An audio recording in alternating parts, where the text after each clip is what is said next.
दोस्तों, इस कहानी में हम बात करेंगे कि किस तरह जब हम सच्चे मन से भगवान को पुकारते हैं तो वह दौड़े चले आते हैं और हमारी पुकार जरूर सुनते हैं।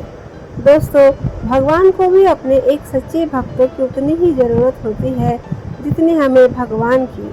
तो आज मैं आपको बताऊंगा कि अगर आपके जीवन में किसी चीज़ का अभाव है तो उसकी जगह भगवान का भाव प्रकट करके आप जीवन से उसकी कमी दूर कर सकते हैं और आपकी परेशानी बहुत जल्द माफ़ हो जाएगी।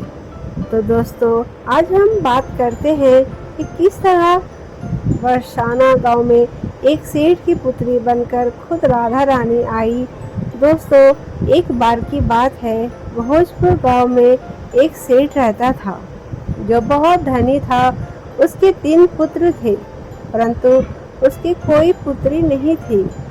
कुछ समय पश्चात उसकी पत्नी का देहांत हो गया और सभी पुत्रों की शादी हो गई। सभी पुत्र अपने अपने कार्य में व्यस्त रहने लगे।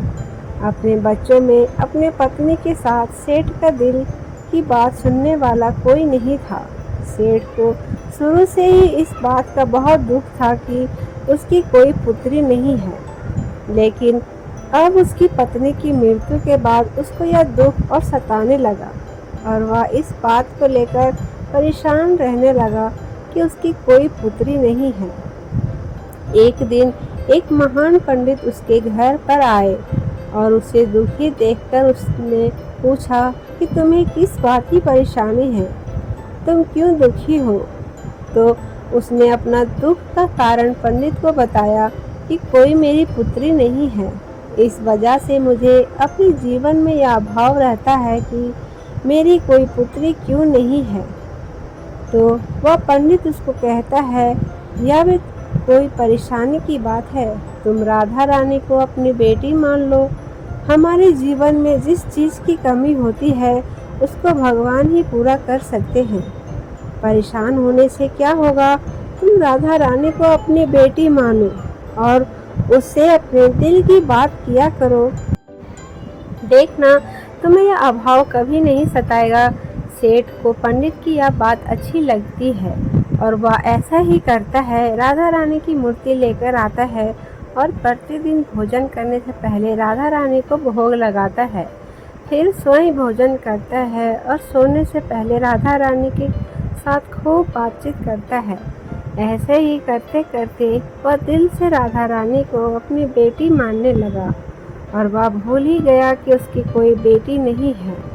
उसे इस बात का आभास होने लगा कि उसकी पुत्री सच में है और वह बहुत दिल से उसे अपनी पुत्री मानने लगा। जब तक वह बात न करता, उसे भोजन न खिलाता, उसका मन नहीं लगता, और जब वह बात करता तो उसके मन को बहुत संतुष्टि मिलती, जैसे उसे पता नहीं क्या मिल गया हो। तो दोस्तों, एक दिन सेठ के घर पर एक चूड़ी बेचने वाली मनहारन आती थी और वह उसकी बहुओं को चूड़ियां पहनाकर जाती थी। एक दिन वह चूड़ी बेचने घर पर आई और उसने सेठ के बेटे की 3 बहुओं को चूड़ी पहनाई। उसके साथ जब सेठ की बहुएं चूड़ी पहनकर चली गई तो उसके सामने एक और कन्या आई और उसने कहा कि मुझे भी चूड़ियाँ पहना दो। चूड़ी वाली ने सोचा कि शायद सेठ के घर पर कोई मेहमान आई है, तो उसने उसको भी चूड़ी पहना दी। उसके बाद वह चूड़ी वाली सेठ से पैसे मांगने सेठ की दुकान पर पहुंची और बोली कि चूड़ी के पैसे दे दो, और उसने पहले से अधिक पैसा मांगे तो सेठ ने कहा कि तुमने चूड़ी का दाम बढ़ा दिया है क्या। तो उसने कहा, नहीं, मैं चूड़ी का दाम तो नहीं बढ़ाया, परंतु आज मैं 4 को चूड़ी पहना कर आई हूँ।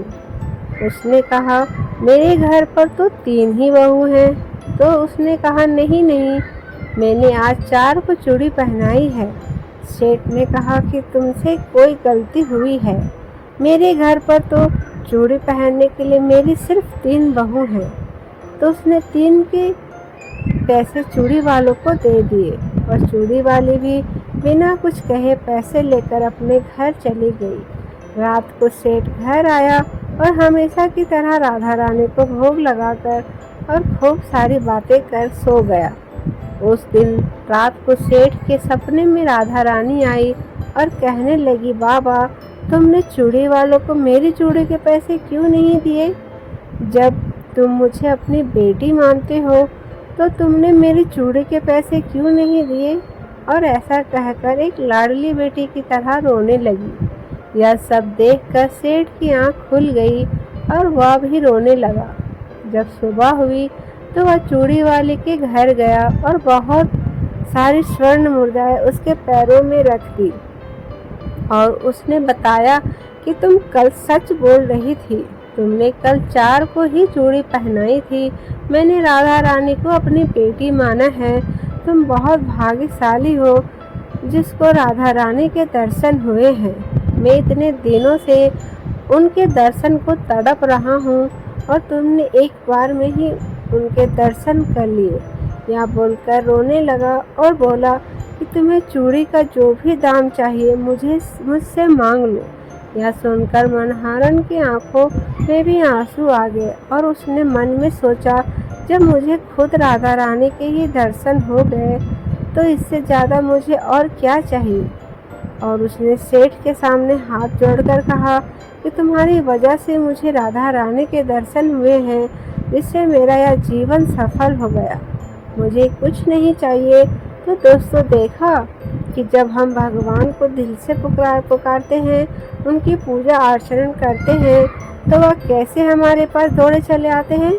आशा करती हूँ आपको यह कहानी बहुत अच्छी लगी होगी और आप भी अगर किसी वस्तु के लेकर परेशान हैं तो भगवान से प्रार्थना कर सकते हैं, वो आपकी प्रार्थना ज़रूर सुनेंगे। अगर यह कहानी आपको अच्छी लगी हो तो हमें कमेंट बॉक्स में ज़रूर बताना और मेरे चैनल को सब्सक्राइब करना ना भूलें दोस्तों। धन्यवाद।